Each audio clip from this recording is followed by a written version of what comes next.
Xenopus પ્રસ્તુત કરે છે શ્રી વિનેશભાઈ અંતાણીની તરોતાજા નવલકથા અવશેષ. ઉંમરના એક પડાવ પર પહોંચ્યા પછી માણસ પાસે પોતાનું કહી શકાય એવું કશુંક બચતું હોય તો એ છે સ્મૃતિઓનું ભાથું. મીઠી સ્મૃતિઓ આશીર્વાદ બની જાય છે, જ્યારે માઠી સ્મૃતિઓ અભિશાપ. પરંતુ વિનેશભાઈ થોડા આગળ વધીને આ નવલકથાનું પોત બાંધે છે. સ્મૃતિઓ હોવી એ અભિશાપ કે આશીર્વાદ? આ બારીક સવાલ તેમની નવલકથાના કેન્દ્રમાં છે. જીવનની ઢળતી સંધ્યાએ સમયના ક્ષિતિજ પર ઊભેલી બે બહેનો, જેમાંથી એકને વિસ્મૃતિની અવદશા બેઠી છે અને બીજી બહેન તેને સ્મૃતિઓનું ઓસડ આપી જીવનમાં પાછી લાવવાની કોશિશ કરતી રહે છે.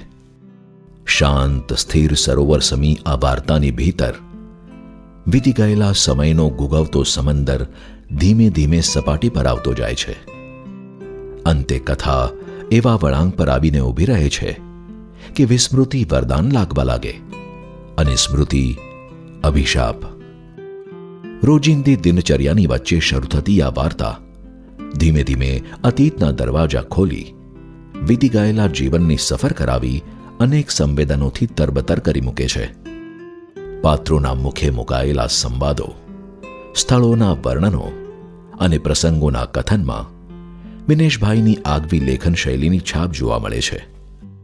રસાળ શૈલીમાં રસપ્રદ રીતે આગળ વધતો વાર્તા પ્રવાહ વાચકને દરેક પ્રકરણે જકડી રાખી એકી બેઠકે કથા પૂરી કરવા લલચાવે છે. સ્મૃતિ અને વિસ્મૃતિની ભૂલભુલામણી શેરીઓમાં સફર કરાવતી આ નવલકથા દરેક વાચકને સ્પર્શી જશે.